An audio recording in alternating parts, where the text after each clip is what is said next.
Welcome to IslamicDonut.com. It's great to be here. And looking at the materials we have today, it feels like we're about to unpack something really unique. Unique is a good word for it. Uh, I was thinking it's almost like a collision of two worlds. Or maybe that's too aggressive. a convergence, maybe? I think that fits. Yeah. We're seeing, ancient theology and this very aggressive, very 2026 futurism just wrapping around each other. That's it, exactly. I mean, think about it. Usually when we talk about finance or tech, it's all about metrics. It's ROI, it's market caps, it's sterile in a way. Very calculated, yeah. But this, what we're looking at today, this is different. This is about an obligation that's over 1,400 years old. Zakat. And how it's intersecting with the financial reality of our time of 2026. And it's a really interesting juxtaposition. You just don't see, ancient scripture and smart contracts in the same paragraph very often. Right, let alone working towards the exact same goal. Which is what makes this so compelling. So just to set the stage for everyone listening, what we have in front of us is a pretty comprehensive guide from the Islamic Donate Charity. It's for their 2026 Ramadan appeal. And the core idea, the thing we're going to explore today, is that intersection you mentioned. Right. It's the meeting point between tradition and the future. Ramadan 2026 is right around the corner in this context, and the question this guide is posing is, I think, a profound one. Which is? How does the blockchain interact with blessings? Blockchain and blessings. It sounds like the title of a sci-fi novel. It really does. And, if you'd said that 10 years ago, people would have had no idea what you were talking about. It would have sounded like just total nonsense. Oh, absolutely. You'd tell a religious scholar in 2016 that people are going to fulfill their spiritual obligations using a decentralized digital ledger. They'd look at you like you had two heads. But what really struck me reading this guide is that they don't treat it like a novelty. It's not a gimmick. No, it's not a marketing stunt. It's not like they're just trying to look cool or, appeal to the crypto crowd. Not at all. The whole framing is about stewardship. It's presented as a logical evolution of how we handle our responsibilities.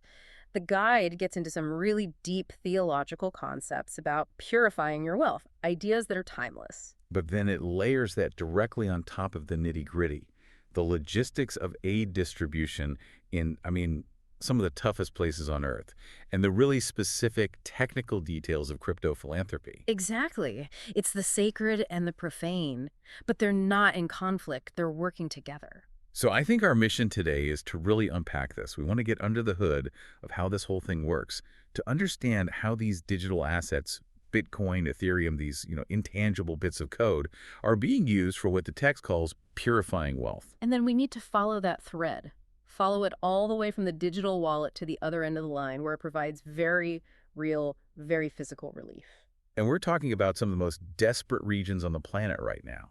The guide specifically mentions Gaza, Yemen, and large parts of Africa. And I think it's important to say, for you listening, that while we are analyzing this specific campaign, what we're really exploring is the changing face of humanitarian aid itself. This is a case study in how things are operating in 2026. It is, yeah. It's a snapshot of right now, so let's get into it.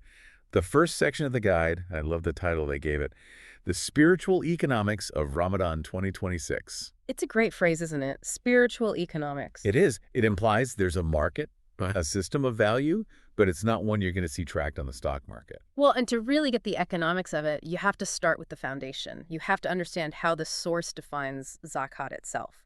Because if you miss that, none of the tech stuff makes any sense. Okay, so let's start there. For someone listening who might have heard the word but doesn't know the specifics, how does this text define it? The first thing it makes crystal clear is that Zakat is not just charity. Right. It's not optional. Exactly. In the West, we tend to think of charity as, a voluntary act. You feel generous, you have a little extra money, you give some to a good cause. It's a nice thing to do. But not a requirement. Correct. Zakat, according to this source and, mainstream Islamic theology, is fundamentally different. It's one of the 5 pillars of Islam. It is an obligation, a duty. So it's not about how you feel on any given day. It's about what you owe. It's structural to the faith. It is. The text uses this powerful metaphor, calling it a bridge to Jannah, which means paradise. But the term that really unlocks the whole concept for me, the one that gets to the heart of these spiritual economics, is tazkiyah. Tazkiyah, okay, I saw that was in bold in the text. Let's break that down. It translates to purification. And this is the engine that drives the whole thing. The guide explains that the act of zakat isn't just about helping the person who receives it. Obviously, that's critically important. They need Yeah. the food, the shelter. Sure. But the act is primarily about what it does to the giver. It's a cleansing process. It cleanses the soul, the heart, and your earnings themselves. The text says it's an act to detach the giver from worldly greed. That's a fascinating reframing. It's almost, and I don't mean this in a negative way, but it's almost a spiritually selfish act. In a way, you could see it like that. It suggests that wealth, if it's just left to sit there and accumulate, it creates a kind of spiritual residue, a blockage. Like rust on metal. That's a good way of putting it. It binds you to the material world in a way that's seen as unhealthy for your soul. Zakat is the tool for scrubbing that rust off.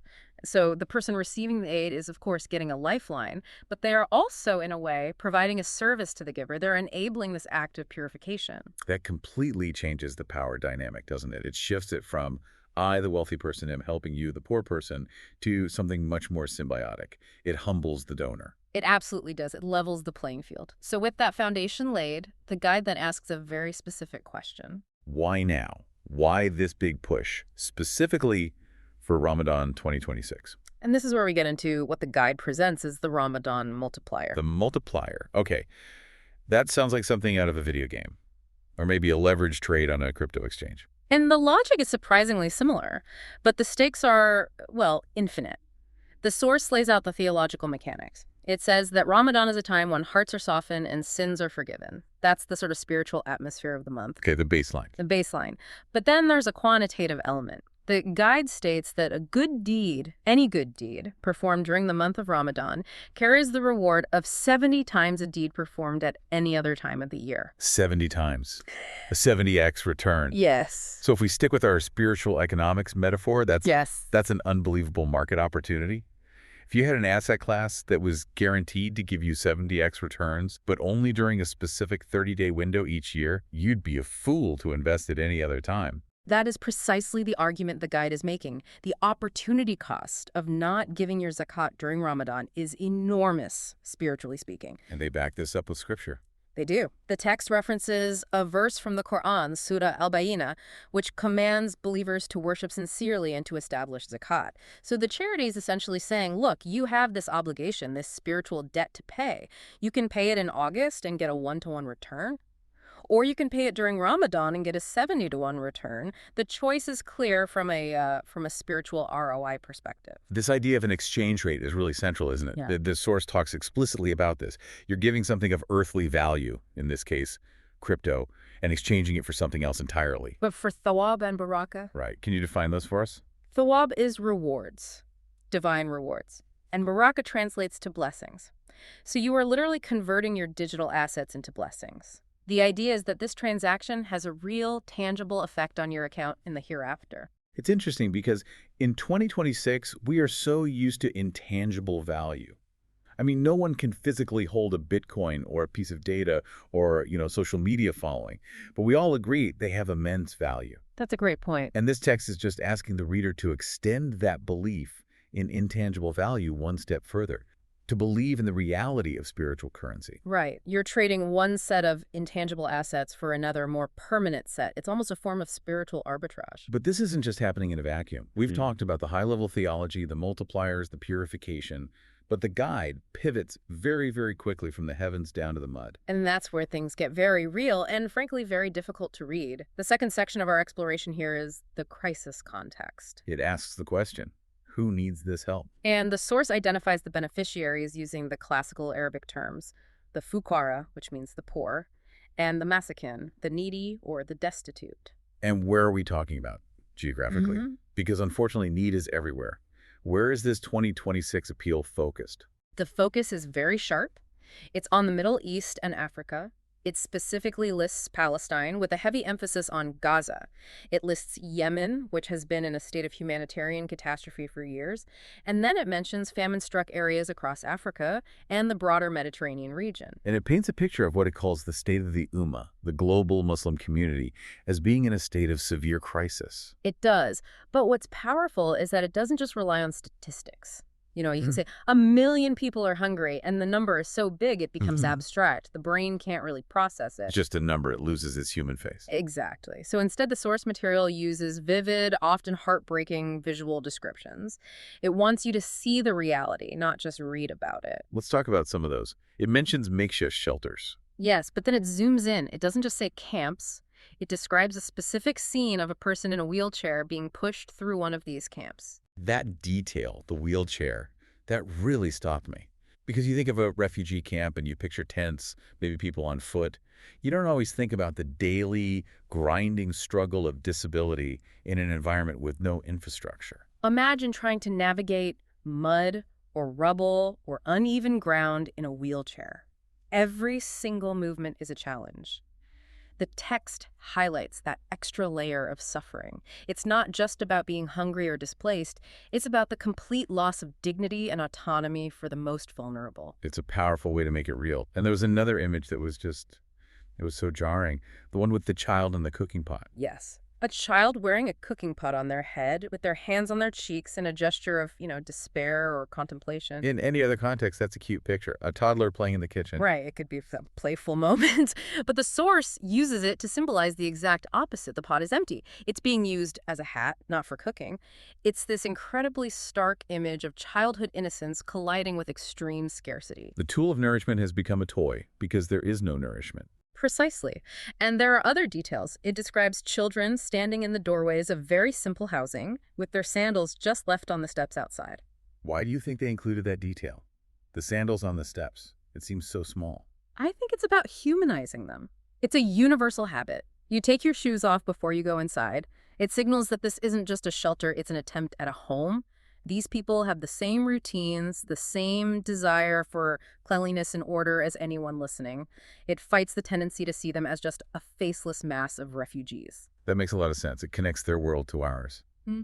And then there was the image that felt very specific to the kind of conflicts we see in 2026, the destroyed car. Yes, a totally devastated car sitting in a sea of rubble with a young man just standing near it, looking on. And that car represents so much, doesn't it? It's not just a vehicle. It's a livelihood. It's freedom of movement. It was probably someone's most valuable asset, their pride and joy. And now it's just part of the landscape of destruction. It symbolizes the complete collapse of normal life. And the source draws a direct and very powerful contrast here.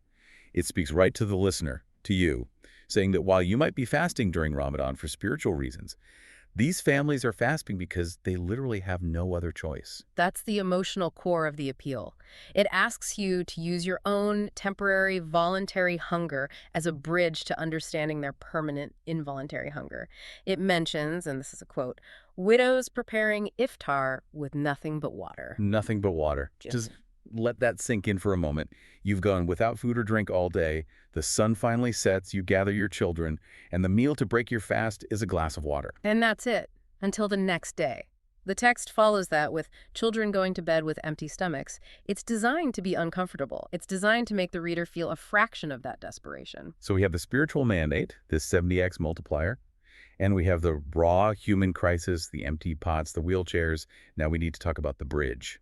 The mechanism. The mechanics of crypto zakat. This is where we get into the 2026 of it all. Right. And I think the first question on anyone's mind is, why crypto? Why are we talking about Bitcoin and Ethereum? Isn't cash simpler? Is this just a charity trying to be trendy? According to the source, no. It's not about being trendy at all. It's about solving very specific, very frustrating logistical problems that have plagued humanitarian aid for decades. They list 3 key advantages. Okay, what's the first one? Speed. The text has this great line, aid moves at the speed of the blockchain. It's a good slogan. But what does it mean in practice? Well, think about the old way of doing things, the traditional banking system. If you, sitting in London or New York, want to send $100 to a small local aid organization in a conflict zone like Yemen, it's a nightmare. Why is that? Your money doesn't just go from your bank to theirs. It has to hop through a series of intermediary banks, so-called correspondent banks. Each one of those banks has its own compliance department. They might hold the funds for 2-3 days just to run checks. If the region is under sanctions, it gets even more complicated. The whole process can take days or even weeks. And all that time, the widow is still drinking water for iftar. Exactly. The need is immediate. People are hungry tonight. A bank wire that clears next Tuesday is useless. Crypto, on the other hand, is peer-to-peer. It doesn't care about banking holidays or time zones or correspondent banks. You send it, and it arrives in minutes. That speed is a lifesaver. Okay, that makes perfect sense. Speed is critical. What's the second advantage? Transparency. The guide mentions tracking every Satoshi and Gwei. Which, for anyone not familiar, are the smallest possible units of Bitcoin and Ethereum, like cents are to a dollar, but way, way smaller? Correct. And because the blockchain is a public immutable ledger, every transaction is recorded and visible to anyone who wants to look. You can, in theory, follow the funds from the moment they leave the donor's wallet to the moment they arrive at the charity's wallet. So it fights corruption. It's designed to. Yeah. Which leads directly to the third advantage the source highlights. Trust. Or, to use the Islamic term, amana. It means trust or responsibility. It's a huge concept. One of the biggest hesitations people have with charity is, is my money actually getting there? How much is being skimmed off the top for administrative fees? It's a valid concern. A very valid concern. The charity is arguing that by using the blockchain, they can provide a level of proof that's very difficult with cash. They can show the flow of funds. It's a way of saying, we are holding this amana, this trust, and here's the public record to prove we are fulfilling it. So it's using this futuristic, decentralized technology to fulfill a very ancient, very human need for trust and accountability. That's it, exactly. It's don't trust, verify, but applied to philanthropy. So what specific currencies are they accepting in 2026? It's a fairly standard list for a crypto-savvy organization. Bitcoin, of course, Ethereum, and then a few major stablecoins, Tether, USDC, and RLUSD. Okay, so a mix of volatile assets like Bitcoin and ETH and stablecoins. Why the mix? Why not just take Bitcoin? It's a smart strategy, really. It's about managing risk. If you donate, say, $1,000 worth of Bitcoin on a Monday, and by the time the charity goes to buy flour on Tuesday, the price of Bitcoin has dropped 10%. They've lost $100 of purchasing power. Exactly. They can buy 10% less food. By accepting stablecoins like USDC or RLUSD, which are pegged one-to-one with the US dollar, they can lock in the value. The $1,000 you send is $1,000 when it arrives and $1,000 when they spend it. It removes market volatility from the humanitarian equation. Which is crucial when you're dealing with life and death supplies. You need predictability. You need to know how many bags of rice you can buy. And the source also mentions a tool to help donors. Right, a calculator. Yes, the Zakat calculator. And this is a really practical acknowledgement of how complex people's finances are in 2026. Very few people just have all their wealth sitting in a simple savings account anymore. Right. You might have some cash, some stocks, maybe a 401k, and then you have this crypto portfolio over here with 5 different coins. And trying to calculate exactly 2.5%, which is the standard Zakat rate on wealth, across all those different fluctuating asset classes is a real headache. Do you use the price of Bitcoin when you bought it or the price today? It gets complicated. So this tool simplifies all that. It does. The guide says it's designed to account for both cash and crypto assets to give you one clear, precise number. It's all about removing friction. Making it as easy as possible to fulfill the obligation. If it's too hard, people will put it off. If you can do it in 2 minutes on your phone, you'll do it right now. And right now is when the help is needed. Okay, so the crypto has been calculated. The donation has been made. It leaves my digital wallet, flies across the world at the speed of the blockchain, and it lands somewhere. Yeah. But you can't eat an Ethereum token. So what happens next? This is section 4 of the guide, from wallet to table. And this is where the digital becomes physical. The alchemy. E-alchemy, yes. The source breaks down what your donation actually buys into what they call the 3 pillars of survival. What are they? First, hot iftar meals. These are cooked meals served daily to people in camps or shelters to break their fast. Second, food packages. These are for families who may have a place to cook but simply have no ingredients. So sacks of flour, rice, oil, lentils. And third, shelter and support for the displaced. This could be tents, blankets, or repairs to damaged homes. Let's focus on the food, because the descriptions in this part of the source material were incredibly evocative. I felt like I could almost smell them. They're very visceral. The guide uses this beautiful phrase, crypto zakat turned into warm, unleavened bread. That single line connects the whole process. It does. It connects the abstract world of digital finance to the most basic, most ancient form of human sustenance. A token becomes bread. And it doesn't just say that, it shows you how. It describes the scene, sacks of flour stacked high, women working together preparing the dough. and it specifically mentions the use of traditional tandoor ovens. You can just picture it, can't you? The glow of the oven, the smell of the smoke, the sound of the bread slapping against the hot clay walls. And it gets even more specific.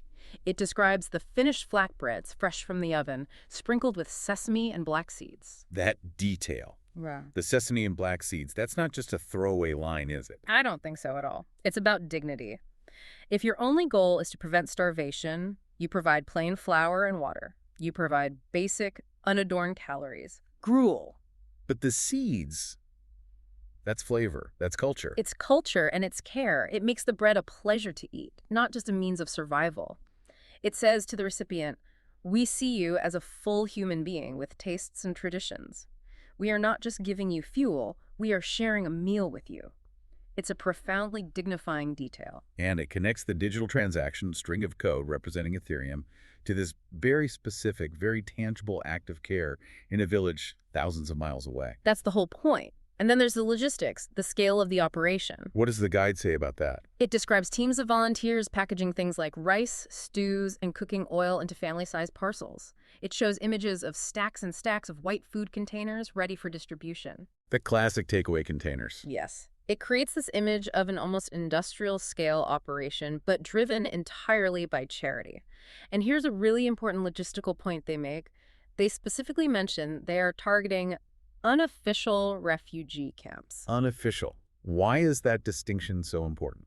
Because the big official camps, the ones you see on the news, they're usually run by the UN or other major international NGOs.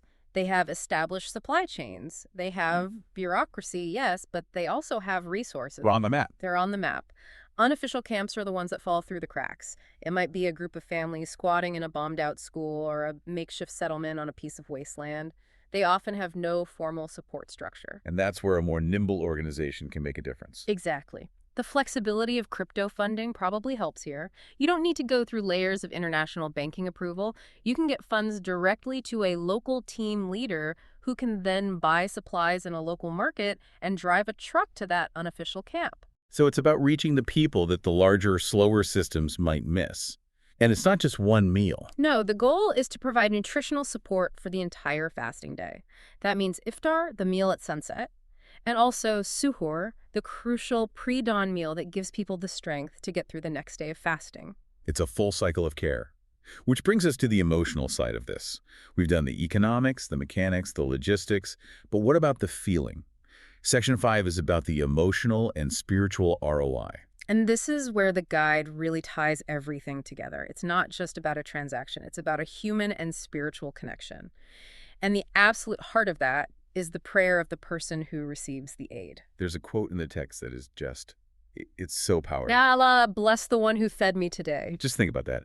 Someone somewhere in the world who you will never meet, who has no idea what your name is praying for you, specifically for you, because you clicked a button on your phone. The source material frames the donor as being the direct answer to someone's prayer. A mother in Gaza prays for food for her children. An orphan in Sudan prays for a meal. You sing your Zakat. You become the physical mechanism through which that prayer is answered. It's an incredible responsibility when you think of it like that. It is. And it's not just about the individual act of eating. The source also emphasizes the community aspect. It includes descriptions and images of communal eating. I remember that. Men gathered on rugs outdoors at night, sharing the food. Yes.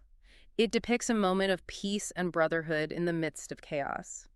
The darkness of night, maybe a few lamps, and the simple act of sharing a meal together. It rebuilds a sense of normalcy, a sense of community that war tries to destroy. And the kids. There were specific images of children mentioned. A boy in a blue and gray shirt, a girl in a headscarf. And they are holding these food containers. They're not just receiving them, they're holding them almost like a prized possession, a gift. And for that moment, the joy of breaking the fast together, that joy is real. Even in a refugee camp, your donation is literally purchasing a moment of joy and community. It determines whether that sunset moment is one of despair or one of gratitude. And the guide links this directly back to the spiritual benefit for the donor. It quotes a hadith, a saying of the Prophet Muhammad. Which one is that? It's a well-known one from the collection of Muslim. It says, "Whoever relieves a believer's distress in this world, Allah will relieve his distress in the hereafter." There it is again, the ultimate exchange, the ultimate trade. Yeah. Relieve someone's earthly suffering and your own spiritual suffering will be relieved. It's a perfect reciprocal loop. The ultimate goal, as the text sums it up, is to be a reason for someone to smile or make sujud prostration in gratitude. So we've covered the why, the who, the how, and the spiritual benefit. Let's bring it home with the final section, practical application. For the listener who is moved by this, who is thinking, okay, I get it, I want to do this, what does the guide tell them to do? It makes it very simple. It lays out 3 clear paths to action. Path number 1 is for the person who is already organized. You've done your calculations, you know exactly how much zakat you owe, you just go to the website and donate via the form. Straightforward. Okay, easy enough. What's path 2? Path 2 is for, well, probably most of us, who are a bit less organized or whose finances are more complex. That's where you use the Zakat calculator we mentioned earlier. It does the hard work for you, accounting for your cash, your crypto, everything, and gives you that final number. Takes the guesswork out of it. And the third path? The third path is a reminder about a different but related obligation, Zakat al-Fitr. How is that different from the zakat we've been talking about? The main zakat is a wealth tax, that 2.5% on your accumulated assets. Zakat al-Fitr is a much smaller donation that is required from every single Muslim man, woman, and child before the Eid prayer at the very end of Ramadan. It's more like a poll tax, a small fixed amount per person in your household. And what's the purpose of that one? Its specific purpose is to ensure that even the poorest people in the community have enough food to celebrate the festival of Eid. It purifies the fast and spreads the joy of the holiday. The guide is reminding people not to forget this second, smaller, but equally crucial donation. And throughout all this, the guide emphasizes the global nature of this system. Absolutely. There's a line that sums it up. No matter where you are, your zakat can reach where it's needed most fast. And that's the blockchain promise, isn't it? The death of distance, the irrelevance of borders when it comes to aid. You in a cafe in Tokyo can feed a family in Gaza in the time it takes to drink your coffee. That's the power they're harnessing. So as we wrap up this analysis, that sense of urgency really comes through. The 2026 timeline isn't arbitrary. The need is right now. It is. The final pitch in the source material really circles back to that dual benefit we started with. It's a powerful, two-sided proposition. You are saving lives in this world, providing literal bread and water, and you are saving your own soul in the next through this act of purification. Purifying wealth through crypto zakat. It's a headline that would have been unimaginable a few years ago, but it's the reality of faith and technology in 2026. It's a profound reminder that technology is ultimately just a tool. It's agnostic. It can be used for speculation, for greed, for crime, or, as this guide argues, it can be used for grace. It can be a channel for blessings. The idea that a Satoshi, the smallest, most abstract unit of a digital currency, can be converted into warm bread for a hungry child, that's a powerful transformation of value. It's the most powerful transformation there is. A thought to hold on to, for sure. We have unpacked the theology, the humanitarian crisis, the financial technology, and the on-the-ground logistics. It's a complex, interconnected system, but the end result is incredibly simple. Bread on a table? And a prayer in the air. That feels like a good place to leave it. This has been a really fascinating exploration of the Islamic Donate Charity's 2026 Ramadan Appeal. A true look at how ancient faith is adapting to and leveraging the newest tools available. It really challenges you to think about what your assets, digital or otherwise, are really for. What can they do in the world? If you're interested in reading the guide we've been discussing, or you want to try out that calculator for yourself, or even just see the powerful images of the children and the bread making that we've described, there's one place to go. Visit www.islamicdonate.com.